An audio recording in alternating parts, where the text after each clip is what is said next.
a localized inflammation and putrefaction or give rise to a destruction of this lung tissue and produce lung abscess.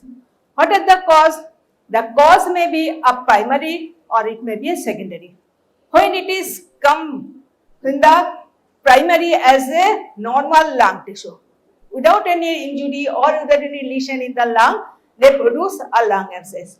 Or secondary, when that lesion is come from the outside or associated with the lung or from the source from the other side of the body, they produce the secondary lung abscess. Source, then how the organism or the infection comes. It may be an aspiration, that is the organism come through the aspiration, whatever may be the source of organism or the notorious organism, gram-negative, there's nocardia, then there is a Klebsiella, these are the organisms. And how this type of patients are victim? Usually at unconscious, semi-conscious, alcoholic patients, or they have the less cardio, that is the cough reflex is less, so they are very often they are aspirated this material of infection and produce the aspirated pneumonia and lung abscess. Or it may be a septic emboli. Anywhere, this is septic emboli anywhere in the body, maybe in the lung, maybe in the other side of the body, they are come as a septic focus from the circulation, they produce these things. From the cardiac vegetation, these are the septic focus. Then aspirations of that thing are the obstruction. Sometimes that obstructive lesion in the bronchus may be a neoplastic lesion or carcinoma bronchus or a metastatic lesion, they obstruct the bronchus. So the outlet passes of this infected material, they are jeopardized. So they are stagnant and produce the obstructive of the airway passes and produce the infection and pneumonia or lung abscess. Or it may be other cause from the trauma. Road traffic accident may give rise to that trauma, or the trauma to the spine and that produce the infection and go to the lungs properly and give rise to this thing, and the septic emboli, they circulate to the subspecific circulation and lodge in the lungs and produce the infection. Now the pathogenesis, how these are causes this lung abscess. So I told this is aspiration. Aspiration coming from the food material, maybe upper GI, maybe the oral cavity, the oral periodontal infection or denture, or it may be from the upper respiratory tract, or it may be from an endobronchial tube, tracheostomy tube, they give rise to a septic focus and give rise to that aspiration. And what are the patients are victim? They are usually comatose patient, unconscious patient or alcoholic patient. They don't have any proper consciousness or depressed cough reflex, so they will not cough out that thing. So they produce the aspiration pneumonia and that lung abscess. Then that is the bronchial infection. Complication of the, I told this is local pneumonia, bronchial pneumonia as a complication, they produce the infection and not removed properly, they produce the lung abscess. Next one, the other causes of the infection. Maybe local pneumonia, bronchial told, other infection, chronic infection as a tuberculosis, maybe fungal infection, maybe a parasitic infection, maybe a coming from the side, other surrounding tissue, they produce these things. Already you know that parasite, that is the hydrated cyst. The MBBS, they also come from the other sides, they produce this infection. Then bronchial obstruction, I told, any enlarged lymph node, mediastinal mass or any tumor or metastatic tumor, they obstruct the surrounding bronchus and give rise to a abscess formation. Then septicemia, that also very important. Septicemia are anywhere in the body. They go to the systemic circulation, go to the directly from the system to the right side of the heart, and from the heart they go to the lung. And they lodge in the lung, produce a micro abscess formation and coalesce to form a few millimeter to few centimeter lung abscess. And others are extension from the surrounding tissue, that is amoebic liver abscess, subphrenic abscess, subdiabetic abscess, they go directly from the, as a complication, lodge in the lung and this thing they produce. So these are the sources of infection from where we got that infection. If not removed, if not cured by antibiotic, they will give rise to a severe septicemia, severe shock, and patient will die with this organism and infection. And also there is some road traffic accident and immunocompromised patient, immunotherapy patient also depressed this immunity, so they are not remove these thing organism and produce this. Now what is this happen? The lung, the septic focus, whatever may be the source, they lodge in the lung, produce a small consolidation, that thing, the microabscess. Then this microabscess, some of this coalesce to form a macroabscess, that is the extend from the few millimeter to few centimeter as a macro septic formation and this abscess formation. If that not removed by the antibiotic, they produce the lung abscess. Naturally, usually with good immunity, patient will recover in very quickly and with the antibiotic. But previously it was not that, so patient will die with the absence of the antibiotic or proper antibiotic. But nowadays the patient got the proper antibiotic, clinician also help to survive the patient things. But immunocompromised patient with the immunocompromised drugs, they are very much jeopardized and produce the septic shock and patient death. So this is the outcome of these things. So delayed treatment, inadequate treatment, patient undergoes the septicemia and shock. Now infection, what happened? When they lodge, they destroy the lung tissue, they produce the microabscess formation and there is a produce a localized, they try to localize these things and surrounded by the pyogenic membrane and a septic focus surrounded by the chronic gas, surrounded by the fibrous fibrocollagenous wall. So this is the pathogenesis. So this thing aspiration, the material or the foreign body produce pneumonitis. What happened? These pneumonitis, they are unable to cough out or aspirate material, this thing. And if this collected, the blood vessels supplied on that focus area, they also jeopardize. So no blood supply, no food material. So that area, central area undergo necrosis and abscess formation. And this established pathogenesis produce the lung abscess.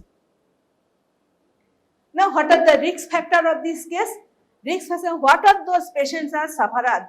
The risk factor, you know already, that is the immunocompromised patient or the alcoholic patient associated with the disease of the lung, they are hampers of these things. That is the comatose patient, drug abuse, general anesthesia, have convulsive disorder, they are aspirate that thing very quickly. Then these are oral hygiene. Some patients have poor dental hygiene, some artificial denture or patient have artificial tracheostomy, they are produce the harbor of the organism and this infection will go there. So these are the some risk factor. So others are the upper respiratory tract infection that I told, they are aspirated from the stomach material, vomitus, frequent aspirated from the upper GI or upper respiratory tract, they also lost the infection in that way. Then other conditions are the metabolic disorder, that is very often is a diabetes. They are also a poor patient, they have some difficulty in the cuff reflex or neuromuscular difficulties they also have, they produce this cuff reflex difficulty and lost the infection that way. And alcoholic patient, their level of consciousness are different, they also aspirate any time, any food particles or anything, they are the risk factor. Now, what is the morphology then? So, the examiner, they will ask what is the definition, what is the lung abscess, what are the organism or what are the source of infection, what is the pathogenesis, means morphology, that is a gross examination and microscopic examination. Gross examination, what is this thing? This is the lung. See this small focus, that is a microabscess, they coalesce to as a big abscess, they produce a cavity formation like this. So, filled with the ragated margin, that the wall is ragated. So, it's a microabscess, macroabscess and the cavity formation. and it is progress to progress, give rise to chronic lung abscess. So, this is a big cavity. This is a lung, this is the trachea, bronchus, this is the multiple abscess formation as a cavity. These are the multiple abscess formation, that the cavity formation. So, these are the some gross examination of these things. The lung is congested, microabscess formation, macroabscess formation, and a cavity formation. Now, what the side of the lung is affected? Usually, right side of the lung, upper apical lobe is the right side is very much affected. Why it is affected? This is acutely, right bronchus is acutely goes to the right side. That's why the apical part of the right lung is affected. And the apical part of the both lower lobe also a source of lodge. And if it is an alcoholic patient or supine position or in the bedridden patient, their posterior part of the right lobe also affected. So, what is this thing? The which side of the lung is affected? You will tell that is the right side of the upper apical part of the right side. If it is a supine or bedridden patient, posterior part of the right side of the lung is affected. Now, microscopy. See this. This is the abscess formation. This is centrally. That is the exudate. The exudate is centrally placed, and this is a pyogenic membrane. This is localized by this pyogenic membrane. Small abscess coalesced to form a big thing and is infiltrated by the neutrophil. And chronic lung abscess, this contains, including the neutrophil along with the lymphocyte, plasma cell, macrophages, they produce a chronic lung abscess and lined by a pyogenic membrane. If goes to continue chronic case, they are lined by fibrocollagenous tissue as a localized form. So, this is the microscopy. So, small microabscess to large macroabscess containing the neutrophil in acute condition. If it is a chronic one, they produce the lymphocyte, plasma cell, macrophages, sometimes get the organism also. So, lined by the fibrocollagenous tissue, then it is a chronic one. See this? This is the abscess, this is the bacteria. Acute lung abscess is composed with the plenty of the neutrophil with this exudate. So, acute lung abscess full of inflammatory exudate, mostly in the neutrophil, and the center is the bacterial colony.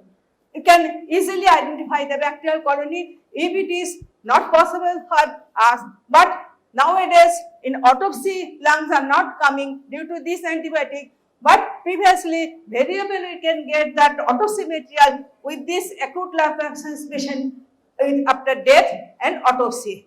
And when see the center of this thing, this is the necrotic material surrounded by the pyogenic membrane and the inflammatory exudate surrounding this pyogenic membrane, this abscess formation. So, this is the microscopy. Acute condition, you get the acute inflammatory cell, and it is a chronic inflammatory cell. In the chronic cases lined by the pyogenic membrane, and more chronic lined by the fibrocollagenous tissue. Now, what I told, other than bacterial infection, we can get the fungal infection, we can get the parasite like, see, this is the hydatid cyst. Everybody have know that is the from dog, we are getting the hydatid cyst. Lung also one of that lodge that can get in the liver, maybe in the lung, maybe in the kidney, and the hydatid cyst, the source from that dog, we can lodge or produce a hydatid cyst in that area, and that also produce a lung abscess. One more important thing is, this is the amoeboic lung abscess. From where it get? Intestinal amoebosis, that you have already learned. From the intestine, through the portal vein, they go to the liver abscess. As a complication of the liver abscess, they go to the lung and produce the amoeboic lung abscess. See this? This is the cyst, amoeboic cyst. So, you can get the liver, you can get the anchovisious pus, and the organism get to the wall of that liver abscess, amoeboic liver abscess. And from there, if it is blast or it is got a complication, join to the other side, produces the liver lung abscess from the liver disease. So, these are the some source of infection.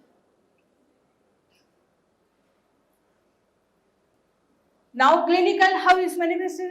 Is a patient presented with a cough, dyspnea, chest pain, high fever. If it is a very late case, you can get the septic shock. So patient with this thing is complicated. The patient may present it with the hemoptysis. That is the coughing out of blood.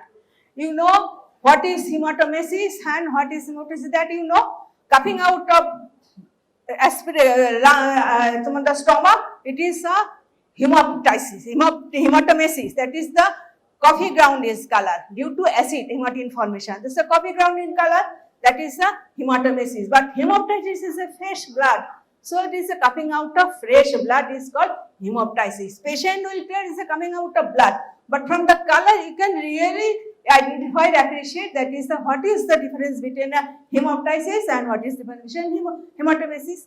So patient presented with this is, and long case I presented with a clubbing, finger clubbing. See the sign of the patient. So early sign, fever, night sweat and persistent cough or prolonged period. Or if it's a patient presented with a late one, they produce the breathing difficulties, maybe in the hemoptysis, or maybe when the septic shock produce a fatigue. So according to the severity of the organism and source of infection, patient presented with the different stage at different presentation due to the severity and duration of that patient. Clinical examination, when you go to the clinic, you can easily identify the patient dyspnea, tachycardia, chest pain, then hemoptysis.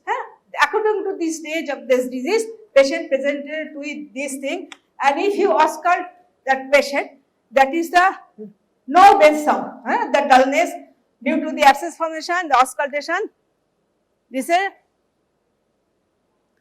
dullness of that patient you can get. And after that, if you examine the patient, you can get that history. If you examine the patient, you can easily appreciate that patient is suffering from the lung abscess. And investigation you do, image examination, that is the physical examination, chest X-ray, you can get if it isn't. See, sputum examination, sputum culture or image analysis or the X-ray is a very important thing. And immunological test, if you know the immunological test, any immunocompromised patient, you can easily appreciate that thing. And that CT scan also very important, radiologically important, the source of infection, if it is indicated, it can aspirate the thing also for saving of that patient. Test X-ray. See, this is the abscess, here is the horizontal line, here is the horizontal line, this is the fluid, this is the air. So, this is a cavity filled up with fluid and air. So, when you get in abscess formation, in that thing, see this thing, this is the abscess cavity, fluid is down with the horizontal line, and as it is a fluid and is a gas. This is the fluid and gas level. So, horizontal line you have read the image, you can easily identify this thing. So, examination of the patient and diagnosis confirmed. So, you can aspirate the infected material or conservative treatment, you can treat the patient. Now, what will be the complication of this case? Very important, patient may recover by proper antibiotic. If not recover, they give rise to different types of complication, and patient may die due to aseptic shock due to this complication. What is this complication? Is a empyema. That pus may engulf entered within the pleural cavity. So pus is in the pleural cavity, that is the visceral pleura and the parietal pleura. If it is lost, they produce empyema. Sometimes it comes to the bronchopneumonia, that is the bronchopleural fistula. That the infected material from the bronchus go to the pleural cavity called the bronchopleural fistula. Then this produces it is go to the whole lung, may produce the gangrene of the lung, or it may produce, if blood vessels is eroded on that bronchial wall, they produce hemoptysis. From where it comes the blood? So eroded blood vessels in that wall of that lung or the bronchus. So it easily the blood will come out as hemoptysis. So produce hemoptysis. Next, the septic emboli. These septic emboli through blood vessel go to the different parts of the body. Most important thing is to go to the brain and produce the cerebral abscess and stroke of that thing. So these are the some complications. Other complications are the very rarely it produces the amyloidosis. You know the chronic inflammation they produce as complication as amyloidosis. So complication, empyema, bronchopneumonia, hemoptysis, septic focus from the lung to the any other part of the body, or in a long cases it produce amyloidosis. So these are the sub complications. Now what is the prognosis of this case? If it is diagnosed early, in the early stage of the disease, patient may recover very quickly with antibiotic. That's 100%, 90%, 100% patient recover. But if not recovered, if any secondary disease associated in the lung, this may give rise to a 90% mortality of this case. So the lung abscess, you have to know the what is lung abscess, what are the source of infection, what is the pathogenesis of this thing, what is the complication of these things, what is the macroscopy, what are the microscopy, and the complication of this thing. So this is a very small topics. Maybe in the short note you can get, but as a clinician who will go to the clinic, very important thing to diagnose this case. So okay. Now anything you can ask? ठीक है अच्छा, you already asked to HOD madam that you know some definition. You arrange class and ask her. She will take or write the definition according to your oral or theory purpose. So previously some definitions what we are on your stage one type of definition. Now it is simplified in a new book. So very difficult to assimilate for you. But that examiner who will come, they will ask that ancient definition. So very difficult for you. Whatever you learn, madam will help and you explain the examiner what you have learned. Okay? In the antimicrobial agents, not only the antibiotics or antibacterial agents, there are also other agents like antiviral, antifungal, anti-helminthic, antiprotozoal, etc. So we will start with first the antibacterial agents, mainly antimicrobial. Within this, we will today cover the sulfonamides and the broad spectrum antibiotics. Two short ones. So first coming to the sulfonamides. So sulfonamide is basically the first effective chemotherapy agent. So before coming to the penicillins, the sulfonamides came, and they are employed systemically for the prevention as well as treatment of bacterial infections. So when some infections happen, we have to kill the bacteria that is causing the infection. For this, the antimicrobial agents came, and one of the first antimicrobial agents is the sulfonamide. So the term sulfonamide is basically employed as a generic name to derivatives of the para-aminobenzene sulfonamides. Para-aminobenzene sulfonamides is totally also known as sulfanilamide. So there are various derivatives of the para-aminobenzene sulfonamides. They are together called the sulfonamides. They basically contain the sulfonamide ring, SO2NH2. You can see this is the SO2NH2. So this is the ring is present commonly to all the antibacterial agents that are known as the sulfonamides. Structurally and chemically, they are related to para-aminobenzoic acid. This para-aminobenzoic acid or PABA is an important constituent for the bacterial metabolism. There are some structurally similar drugs also, like thiazides, acetazolamide, dapsone, sulfonylurea also. So these are different other agents. For example, thiazides are if you are diabetic, you already know. Acetazolamide is diabetic. Dapsone, you will later read, it can be used as an antidiabetic agent. Sulfonylurea is antidiabetic. So all these drugs usually have some derivatives of this sulfonamide ring. So SO2NH2. Physically, they are available as white powder, might be acidic, and water soluble salt. So basically, they are first invented as dyes for coloring the clothes, and they have antibacterial properties. It has been seen in 1920. Domac, Gerard Domac, won Nobel Prize in 1939 for the invention of a derivative of sulfonamides known as the prontosil red. Prontosil red is basically a dyeing agent for the dye of the different clothes, and it has been invented by him that it is effective in different types of the streptococcal infections. The streptococcal impetigo, that is the skin infections or throat infections, are quite prevalent in those times, and it has been seen that if they are given this dye, this infection is treated well. So Domac, Gerard Domac in 1932, first commercially available antibiotics from prontosil red was invented by him, and for this in 1939 he won the Nobel Prize. In 1937, already in 1937, the prontosil were broken down to different derivatives of the sulfonamide. So different other agents are formed. So this is the prontosil red. You can see this SO2-NH2D is common. This sulfonamide ring, and these are the paraminobenzene sulfonamide or sulfanilamide. So these are the basically main derivative agent that was invented from the prontosil red by Domac. So these are the classification of the sulfonamides. Mostly it can be classified according to their duration of action. So either it has been short acting. Examples are the sulfadiazine, sulfadiazine, and sulfocetamide. So these are the short acting sulfonamides. There are intermediate acting sulfonamides like sulfamethoxazole.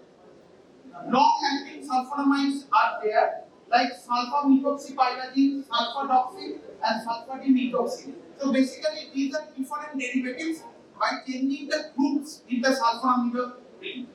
There are some special purpose sulfonamides, that is, it can be given as topical agent like mefenite, silver, sulfadiazine, and sulfocetamide. Topical agent like a cream or ointment, it can be given.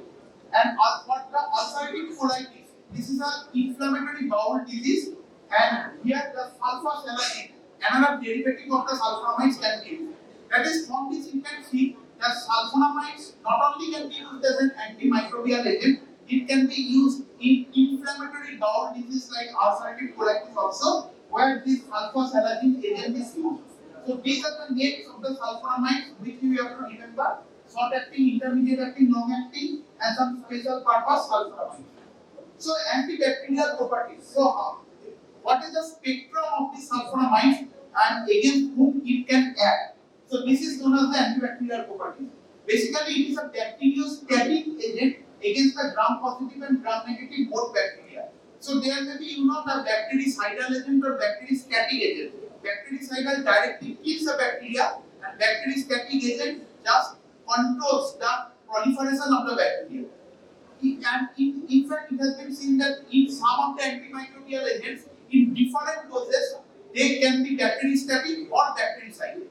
So basically, it is a bacteriostatic agent, but it can attain the bactericidal concentration in urine. That's why in urinary tract infection, sulfonamide is very good for treatment. Susceptible organisms, most commonly are Streptococcus pyogenes, Haemophilus influenzae, Haemophilus ducreyi, Calymathobacterium, Granulomatosis, Vibrio coridae, Chlamydia, and Actinomycetes, etc. So different range of the bacteria can be affected. Few strains of the Staphylococcus, Monococci, Meningococci, Pneumococci, E. coli, and Shigella can also be affected. And apart from these bacteria, some protozoas can also be affected by this sulfonamide, like Plasmodium, that is a malarial protozoa. It can be treated by the sulfadoxine and pyrimethamine combination. So this sulfadoxine is a metabolite of the sulfonamides, and it can be combined with pyrimethamine, another antimicrobial agent, and these two can be used as a treatment for malaria. Sulfadoxine pyrimethamine combination for Plasmodium infection. Toxoplasma gondii infection that can cause toxoplasmosis, and it most commonly happens in immunocompromised persons, and cerebral toxoplasmosis occurs where the patient presents with seizures, epilepsy, etc., and can also die. And it can also be treated by sulfadiazine and pyrimethamine combination. So you can see this sulfadiazine is also a sulfonamide. And Pneumocystis carinii pneumonia. PCP is the Pneumocystis carinii pneumonia, and this pneumonia basically opportunistic infection most commonly occurs in HIV/AIDS individual. So those persons who have HIV infection, you will get antiretroviral therapy for HIV/AIDS later. So if those persons have CD4 count very less, those persons are susceptible to different types of the milder type of infections, be it bacterial, be it fungal, viral, etc. Of this, one of the important is the Pneumocystis carinii pneumonia (PCP), and this can be treated by the sulfamethoxazole plus trimethoprim combination. So how it acts, mechanism of action? So basically, it can be explained by the Woods and Fields theory. This is important. The mechanism of action of the sulfonamides. Bacteria normally picks up para-amino benzoic acid from surroundings to synthesize folic acid. So para-amino benzoic acid is an important metabolite for the synthesis of the folic acid in bacteria. And bacteria have to gather this para-amino benzoic acid from the surroundings. So inhibition of this bacterial folic acid synthesis from PABA is the competitive, and this can be happened by the sulfonamide. And this is an essential metabolic reaction. So you can see para-amino benzoic acid plus pteridine is converted by means of the pteridine synthesis to dihydrotteroic acid, and this can be blocked by the sulfonamides. So folic acid, you know, as an important ingredient for different types of the metabolism in case of the bacteria, most commonly different types of the one carbon transfer reactions, and this can be affected sulfonamide. This dihydrotteroic acid is by means of the enzyme dihydrofolate synthase can be converted to dihydrofolic acid, and this dihydrofolic acid is converted to tetrahydrofolic acid by dihydrofolate reductase. And this tetrahydrofolic acid is the active constituent of the folic acid. You have already read in the iron folic acid chapter that is the tetrahydrofolic acid. It is the important active coenzyme form of the folic acid, and that is also important for bacterial metabolism also, like that of the humans. So ultimately bacteria need this tetrahydrofolic acid, and from this pathway this tetrahydrofolic acid is formed that can be converted to thymidine, purines and methionine. That is the different types of the amino acids. So this tetrahydrofolic acid can be blocked if this pathway is blocked. Later you will see that these sulfonamides can be combined with another antibacterial agent, trimethoprim. Trimethoprim also blocked in the same pathway but in the upstream, that is in the another level. It blocks the dihydrofolate reductase. So if we combine with sulfonamide, some sulfonamide with trimethoprim, the killing of the bacteria will be more robust. That is, if we can combine these two bactericidal agents in a proper concentration, that the action will be synergistic. That is, 1 plus 1 will be greater than 2. This is known as the synergistic. Okay. So you will, I will come to this later. So this is the mechanism of action by which sulfonamides act, and where the trimethoprim acts, the another agent that can be added. But the question is, why the humans usually not affected? Because we humans usually use the preformed folic acid. Usually for the synthesis of this tetrahydrofolic acid from the para-amino benzoic acid, we need some preformed folic acid. So it has also been seen that if we supply the para-amino benzoic acid from outside, that can antagonize sulfonamides. That is, our infection is occurring. Now we are giving sulfonamides, and again, if we are supplying para-amino benzoic acid from outside, it can supersede the action of the sulfonamides. That is, the action of the sulfonamide is competitive to this pathway. That is, formation of the dihydrotteroic acid, lastly tetrahydrofolic acid from para-amino benzoic acid and pteridine, and its structure resembles this para-amino benzoic acid, PABA. Okay.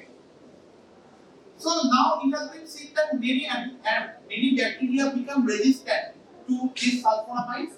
Many strains, Staphylococcus, Monococca, etc., become resistant. There are different types of the mechanisms. Details is not required. Just remember, there will be production of the increased amount of the PABA. Folate synthesis enzyme has low affinity to sulfonamides in some bacterial agents by the time. As an alternative pathway for folate synthesis and resistant to one sulfonamide, if happens, it becomes resistant to all types of the sulfonamides. So we know that due to the indiscriminate use of the different types of the antibiotics, different types of the infections become resistant to different types of the antibiotics. Previously, in 70s, 80s, 90s, the sulfonamides become very effective against many organisms.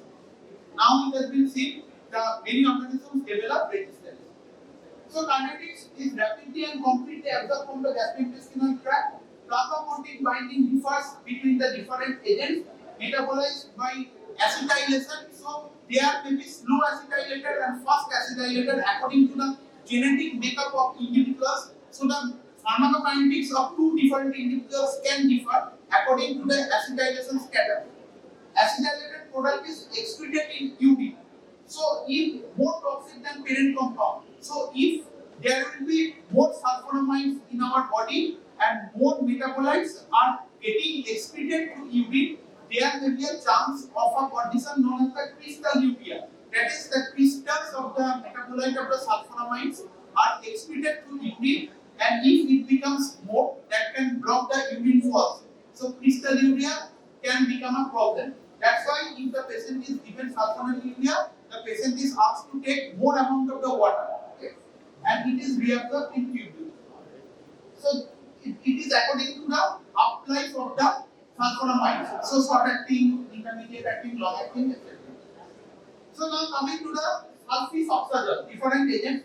Sulfoxazole is rapidly absorbed and excreted with excellent antibacterial property, bound extensively to plasma protein, and kidney excretes approximately 95% of the single dose in 24 hours, and the concentration of CSF is about a third of the blood. That is, this can go to the brain also. That's why if there is problem of the cerebral infections, there also sulfonamides can be used. And this sulfoxazole acetyl is now available in combination with erythromycin for use in children with otitis media. Now mostly it is used in the treatment of the otitis media. Just remember, sulfoxazole can be used in otitis media in combination with the erythromycin. Next, coming to the sulfamidoxazole.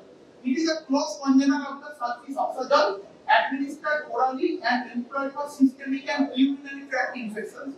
So it is very good for urinary tract infection, sulfamidoxazole. And already what I am telling about the crystalluria, this is also very much present with sulfamidoxazole. So sulfamidoxazole crystalluria can happen if there is more acetylated derivatives is present in the urine. So clinical use of the sulfamidoxazole same as that of the sulfoxazole. That is in otitis media in urinary tract infection. Coming to the sulfadiazine. Sulfadiazine is absorbed rapidly from the gastrointestinal tract and peak blood concentration reaches within 3 to 6 hours. Both free and acetylated forms are available in our body, and it also needs the alkalinization of urine again for the same crystalluria. If we are taking much larger amount of the water, or if we are alkalinizing the urine by means of different alkalinizing agents, that will help resolve the problems of the crystalluria. So every precaution must be taken to ensure fluid intake adequate to produce a daily urinary output of approximately 1200 ml in adults and corresponding quantity in children. So both in adults and children, it has been asked to drink more amount of the water, and if there is any problems in the urination, we have to give the alkalinizing agent. If this cannot be accomplished, that is, if there is problem, alkalinizing agent like sodium bicarbonate may be given to reduce the risk of crystalluria. So remember, for sulfadiazine, sulfamidoxazole, sulfoxazole, or in general for the sulfonamides, crystalluria is a problem, and for this crystalluria, the patient is asked to drink more amount of the water. If it does not resolve, then different alkalinizing agent like sodium bicarbonate is given. Now coming to the sulfosalazine. The previous three sulfonamides have been shown to be very good absorbed from the gastrointestinal tract, but this sulfosalazine is very poorly absorbed from the gastrointestinal tract. It is used mainly in the therapy of the ulcerative colitis and regional enteritis. So basically, it is used in inflammatory bowel disease like ulcerative colitis and regional enteritis. Intestinal bacteria basically break the sulfosalazine to 5 amino salicylates, and the active agent in the inflammatory bowel disease, and sulfapyridine. Sulfapyridine is a sulfonamide that is absorbed and eventually excreted into urine. So basically, this is the breakdown agent, 5-amino salicylate and sulfapyridine, and by this the sulfasalazine acts. Next, coming to the sulfacetamide. Sulfacetamide is basically a derivative product of the sulfanilamide. It is used mainly in the management of the ophthalmic infections because its concentration in the aqueous humor of the eye becomes very high. So very high aqueous humor concentrations are not irritating to the eye and are effective against susceptible microorganisms. So sulfacetamide drops are available. It can be used for ophthalmic infections. The drug penetrates into ocular fluids and tissues in high concentrations. So remember, sulfacetamide penetration to ocular tissues is very high. That's why it is used in ophthalmic infections. Sensitivity reactions are also very rare, and ultimately there is very less hypersensitivity. So sulfacetamide, management of the ophthalmic infections.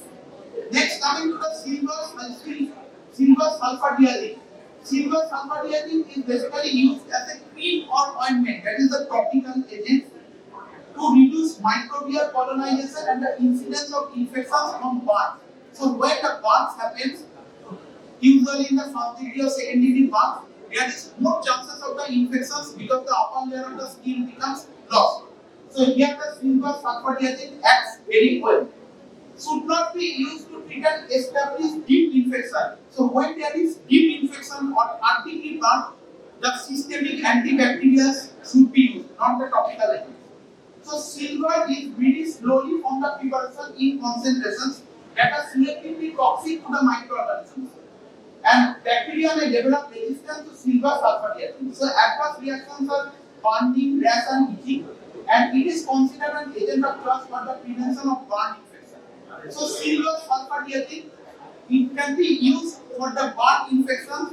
Both the silver as well as the sulfadiazine component both help in the treatment of the burn, okay, and prevents the burn infection. Methionine is another agent that can also be used topically, and it inhibits the carbonic anhydrase and the urine becomes alkaline. So the problem of the metabolic acidosis with compensatory tachycardia and hyperventilation are there. So that is the problem. That's why methionine is lesser used now. So next, coming to the sulfadoxine. So sulfadoxine is basically used in the treatment of the malaria. Sulfadoxine pyrimethamine combination is normally used. Prophylaxis and treatment of the malaria caused by nephroporin resistant strains of the Plasmodium falciparum. This is the indication now. So nephroporin is another antimicrobial agent. You will read later. So some Plasmodium becomes resistant to this, where this sulfadoxine can be used. So clinically, sulfonamides are infrequently used as single agent. The fixed dose combination of the trimethoprim sulfonic oxide is the drug of choice for infections such as pneumonia, toxoplasmosis, nocariosis, and optionally other bacterial infections. Adverse reactions are lesser. There may be some allergic adverse reactions because these sulfonamides becomes allergic to sulfur. So fever, skin rash, exfoliative dermatitis, photosensitivity, euphoria, nausea, vomiting, diarrhea, all can happen, and it may also cause stomatitis, conjunctivitis, etc. But in the most severe cases, there may be deepening of the skin. Skin may be peeled off, and this is known as the Stevens-Johnson syndrome. So Stevens-Johnson syndrome can happen in some rare cases of the sulfonamide allergy. Urinary tract disturbances already discussed about the crystalluria in large doses. So when sulfonamides is given in large doses, crystalluria can happen. Nephrosis and allergy, nephritis, that is the problems in the kidney can also develop. Hematopoietic disturbances like aplastic anemia, granullocytopenia, thrombocytopenia can happen, and it can provoke a hemolytic reaction in some individuals who have glucose 6-phosphate dehydrogenase deficiency. So there may be some individuals who have P6PD deficiency. This is more prevalent in some Mediterranean regions where if the sulfonamides is given, the breaking down of the RBC will happen. This is known as the hemolytic anemia. At end of pregnancy, it should not also be given because that increases the risk of cardiac tetanus. Cardiac tetanus is deposition of the bilirubin in the basal ganglia. That can happen in the newborns. So it should not be given in the latter part of the pregnancy. Now coming to the core trimethoprim, that is the most important. So core trimethoprim, already we have seen that if we can combine this sulfonamides with trimethoprim, that can have a synergistic action. It was invented in 1969, which is a fixed combination of the sulfamethoxazole and trimethoprim. So trimethoprim, what is this trimethoprim? It is basically a trimethyl enzyme PDB chemically related to the pyrimethamine. And do not confuse, 4-trimethoprim is the, you can see, sulfomethoxazole and trimethoprim combination. These are very important. So 4-trimethoprim is trimethoprim sulfomethoxazole. But we have already discussed sulfadoxine plus pyrimethamine, which is antimicrobial. So 4-trimethoprim is the sulfomethoxazole and trimethoprim combination. And for antimalarial agents, we have to use the sulfadoxine and pyrimethamine combination. So how it acts the sequential blockade? Already we have seen this trimethoprim is approximately 50,000 or more times more active against the bacterial dihydrofolate reductase enzyme than the mammalian dihydrofolate reductase enzyme. So we have also dihydrofolate reductase enzyme that converts the dihydrofolate to tetrahydrofolate, but these are more effective against 50,000 times more effective against the bacteria and very less effective against our own dihydrofolate reductase. Individually, both this trimethoprim and the sulfonamides are bacteriostatic, but the combination is the bactericide. So this is very important. Why these two are combined? The mechanism of action in the two states they are used. They are basically used in the same pathway, but in the two different enzymes level, so that these two are individually bacteriostatic. But when these two are combined, they attain the bactericidal concentration. So usually given orally alone or in combination with sulfomethoxazole can also be given intravenously. While also from the gut, trimethoprim is more lipid soluble than sulfomethoxazole and concentrates in prostatic fluid and vaginal fluid. So that's why if there is some prostatitis or vaginitis, that is also very effective, this combination. So you can see trimethoprim and sulfomethoxazole together show greater inhibition of the bacterial growth. This is the number of bacteria in arbitrary units. Okay, AU. And this is the hour. When these two are combined, when there is no drug, there are more bacteria. Only sulfonamide, only trimethoprim alone, and sulfomethoxazole alone. You can see. But when these both drugs are combined and violent ones, there will be more killing of the bacteria. You can see the bacterial load is very low. So by this drug, you can see how the bacterial load can be controlled when these two drugs are combined together. So why these two are combined and how it is combined? So these both of drugs, trimethoprim and sulfomethoxazole, have almost similar half-life. So both have 10 hours half-life. That's why they have similar types of the pharmacokinetics. So they can be combined. Optimal synergism is obtained when in the plasma 20:1, 20 sulfomethoxazole and 1 trimethoprim concentration is achieved. This is basically a minimum inhibitory concentration is reduced by 5 to 6 times.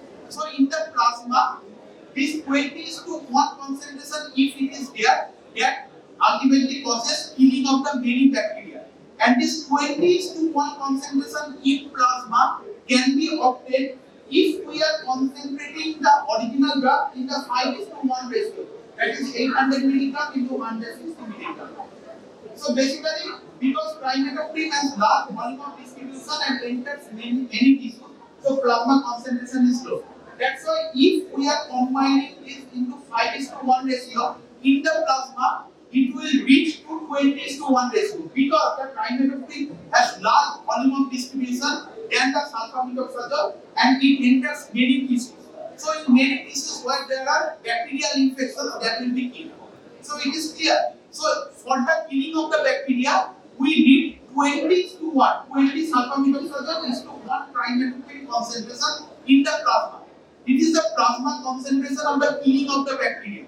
And for this 20:1 concentration to achieve, we have to combine in the tablet, the original tablet, in this ratio 5:1. 5 sulfomethoxazole, 1 trimethoprim. Because the trimethoprim, when it enters within the body, it has large volume of distribution, it enters many tissues. That's why its concentration ultimately increases and it reaches 20:1. Okay. And trimethoprim crosses the blood-brain barrier and placenta plus sulfonamides not, so the combinations can be used if there is some infections in the cellular. Trimethoprim is more rapidly absorbed than sulfonamides.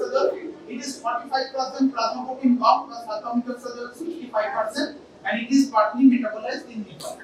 So antibacterial spectrum similar to sulfonamides. Additionally, it is effective against the salmonella typhi, that is the typhoid that causes the typhoid.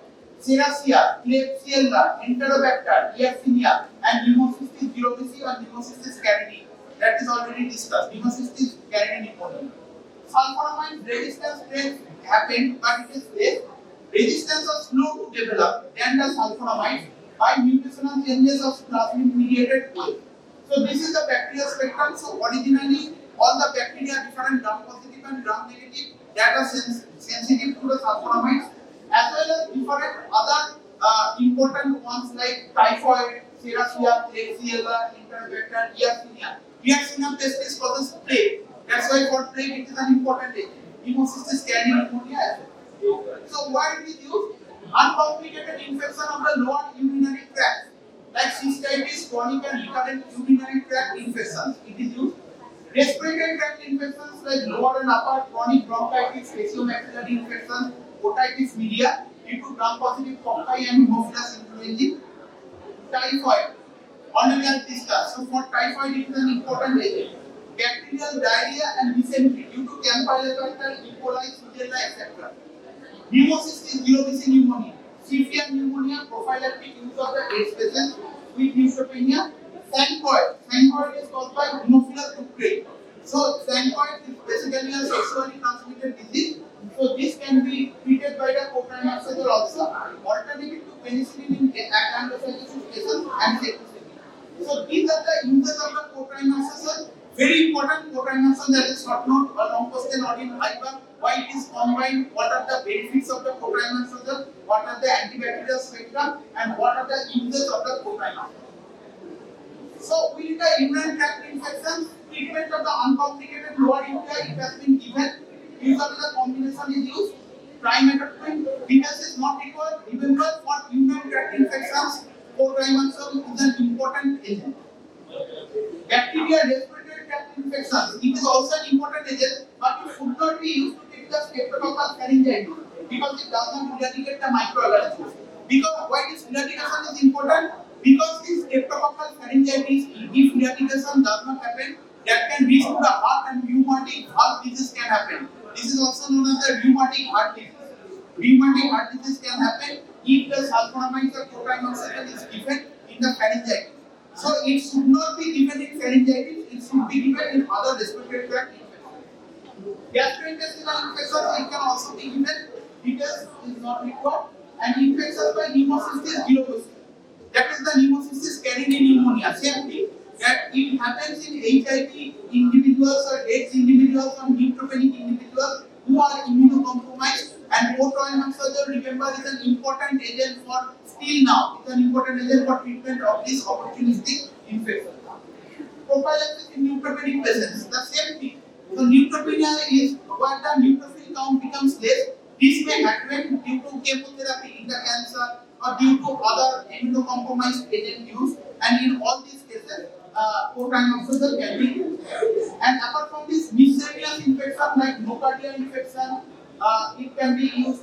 It can be used in the Whipple disease. Whipple disease is a gastrointestinal infection which is caused by Clostridium whipple, infection by Pneumocystis maltophilia, infection by intestinal parasite Cyclospora, Isospora. So these are the different minor types of the gastrointestinal infections where the cotrimoxazole can be used. Apart from this, Coagna granulomatous is a connective disease where it can also be used. So you can see in a nutshell, so different types of the agents, these gram-positive cocci, gram-positive bacilli, Staphylococcus, Listeria, gram-negative cocci and rot, E. coli, Haemophilus influenzae, Proteus, typhi, anaerobic organisms, Spirochetes, jirovecii, Toxoplasma gondii, all can be affected by this cotrimoxazole. And you can see it can be used in MRSA, that is the medicine resistant Staphylococcus, that is because different types of the resistant organisms have emerged. What is co-primary can be? Respiratory tract infection, pneumocystis bullosa pneumonia, listeriosis, prostate and urinary tract infection, prostatitis, UTI, etc. Gastrointestinal infection. In all these cases, it can be used co-primary. So this is very important. The antibacterial spectrum. What are the indications of the co-primary? Adverse drug reactions, more or less. All adverse drug reactions of the sulfonamides can be there. So it should not be given in pregnancy. That is important because there is teratogenic risk. Neonatal hemolysis, beta-hemoglobin can happen. In elderly, risks of bone marrow toxicity is there, and bone marrow hyperplasia in age patient can also be there. So this is the more important agents. But other than this, there is very less adverse drug reactions with the co-primary. So thank you. We will come to another one. Actinomycetes. Remember, this is important. So chlortetracycline is the first one which was invented in 1948. After that, oxytetracycline came. A new synthetic subclass is dicyclopentane has also been there. Of which the tetracycline is an agent. So why these agents are called broad spectrum? This is very important for your exam also. Why is tetracycline and chloramphenicol are known as the broad spectrum antibacterial agents? So name is given as they contrast to the existing antibiotics at that time. At that time, existing antibiotics were penicillin and streptomycin. This penicillin and streptomycin is a narrow spectrum. Narrow spectrum means that can only act against the gram-positive or gram-negative organisms or cocci or bacilli. But when it is from the soil actinomycetes, different tetracyclines are developed or chloramphenicol are developed. It has been seen to be effective against a large group of organisms. So why the spectrum of activity? It is active against the gram-positive cocci, gram-positive bacilli, including anaerobes, gram-negative bacilli, including anaerobes, spirochetes, rickettsia, chlamydia, intermittent histolytica, and plasmodium. So you can see these are the miscellaneous bacteria. Spirochetes, rickettsia, chlamydia, very lesser affected by other antibacterial agents. So that's why it is known as the broad spectrum antibiotic agent.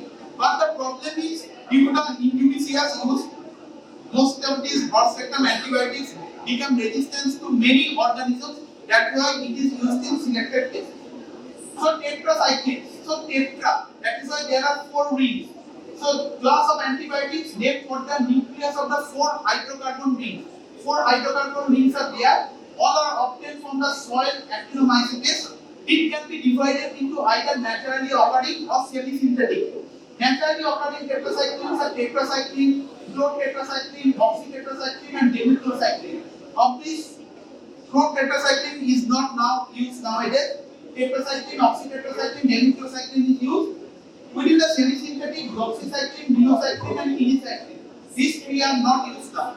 Of this, you can see that doxycycline is very important agent. During the corona times, COVID times, you can see that many patients ultimately cured by usage of the doxycycline. Okay, so doxycycline is basically a tetracycline, derivative of tetracycline. It can again be divided into short-acting, intermediate-acting, and long-acting. Short-acting is tetracycline, oxytetracycline. Intermediate-acting is dimethyl, limecycline. Long-acting is doxycycline and minocycline. According to the EHA, whether 6 to 10 years or 12 to 13 years or 18 to 20. So basically, the previous ones, the tetracycline, dimethyl, they are of lower potency, primarily excreted to the kidney, and the newer ones like doxycycline, minocycline, tetracycline, they are of higher potency, lipid soluble, long acting, excreted to liver, completely absorbed from the stomach. So tetracycline, how is tetracycline acts? So tetracycline is basically again a bacteriostatic agent. You have already read in the biochemistry about the translation of the bacterial protein. So within the bacterial protein there are different steps. One of the steps is the binding of the 30S ribosome and the amino acid mRNA complex. This complex is an important part of the new protein synthesis in bacteria. This tetracycline inhibits the bacterial protein synthesis by binding to these 30S ribosomes. So there are 2 components of the ribosomes. Of this, tetracycline binds with 30S ribosomes. The amino acid tRNA to mRNA ribosome complex is interfered or blocked, and ultimately the peptide chain fails to grow. The synthetic organisms are basically an active transport process. By means of active transport process, tetracyclines are captured within the bacteria. In gram-negative bacteria, it diffuses to coding channels also. The more lipid-soluble ones can enter by passive diffusion. Two factors are responsible for the selective toxicity of the tetracyclines. One is the carrier. Carrier is there for the tetracycline capture, and protein synthesizing apparatus of our cells, host cells, are less susceptible. That's why it becomes less toxic to us. Resistance is developed some greater manner, and in some of the organisms, resistance has developed. The antimicrobial spectrum, it is basically a bacteriostatic drug. Originally, all types of organisms except some virus and fungi are susceptible. Different types of the cocci and bacilli and enterobacteria, including the Pseudomonas, Klebsiella and Salmonella, because these three become resistant to different other agents. In some of these cases, this tetracycline derivative like doxycycline can be used. So broad spectrum different agents it can be used.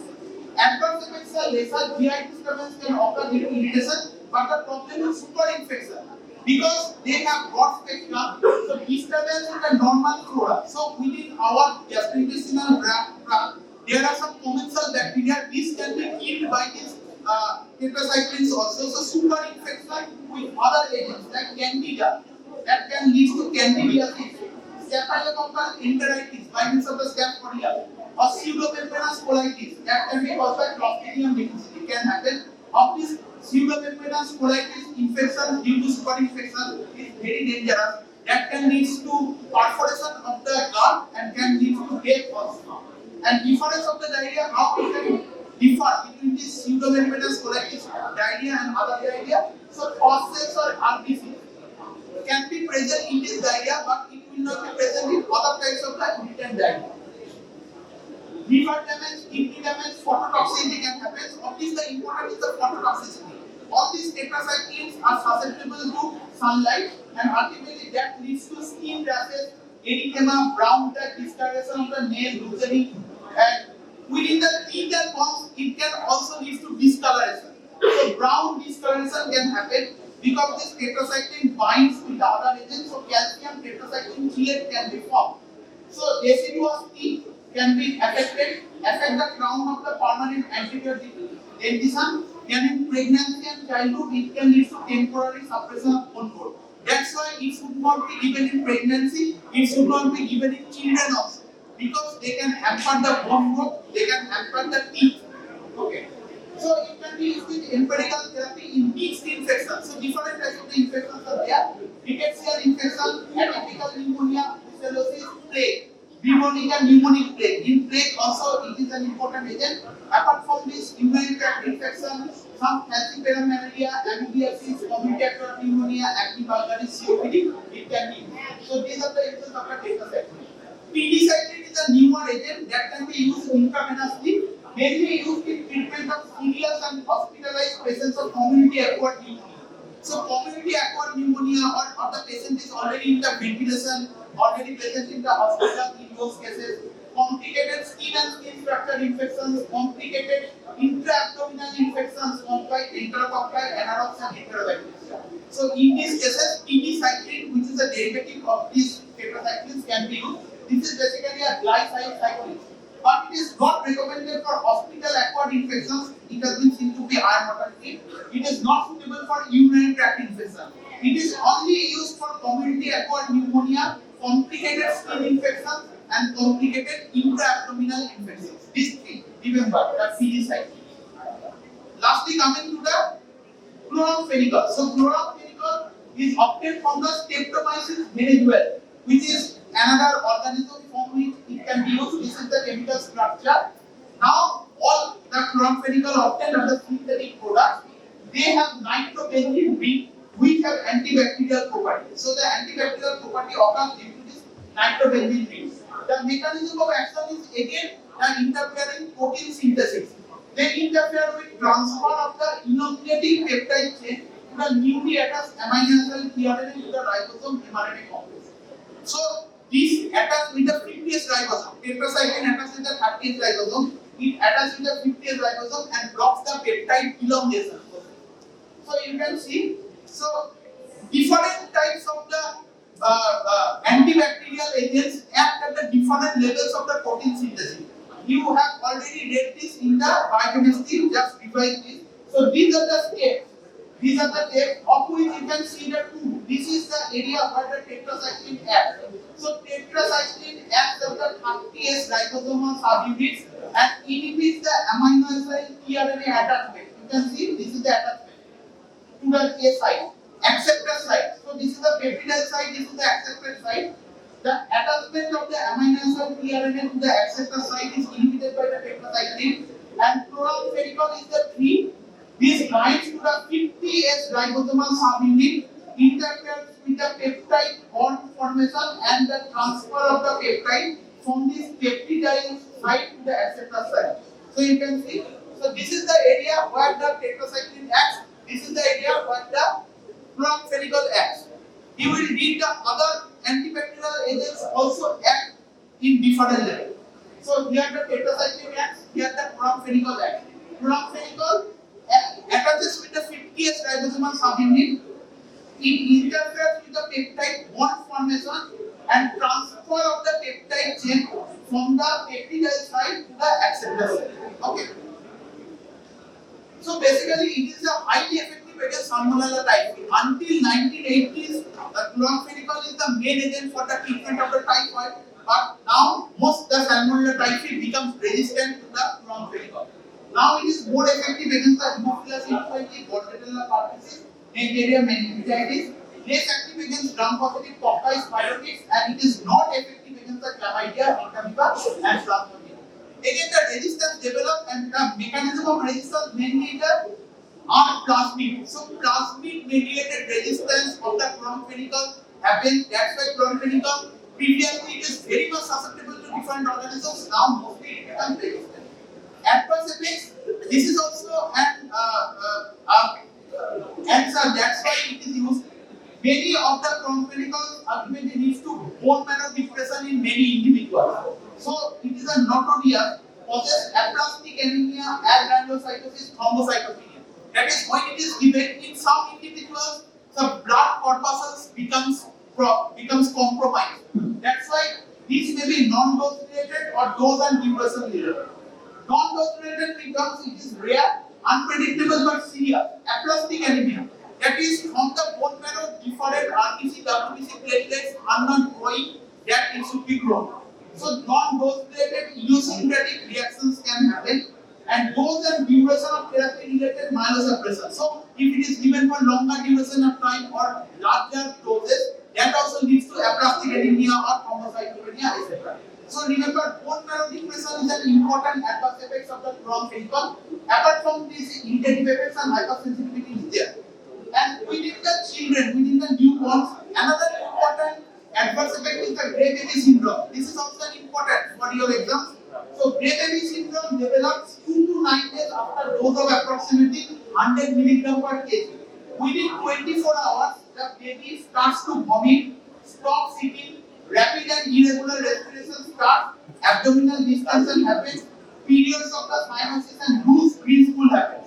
So in case of the children, previously chloramphenicol is used, and chloramphenicol is also effective in different types of the childhood infections also. But the problem of the Gray baby syndrome is there. Baby then can turn to ashen grey color and becomes flashing and hypothermic. The temperature becomes less. Also can occur in adults who are cirrhotics.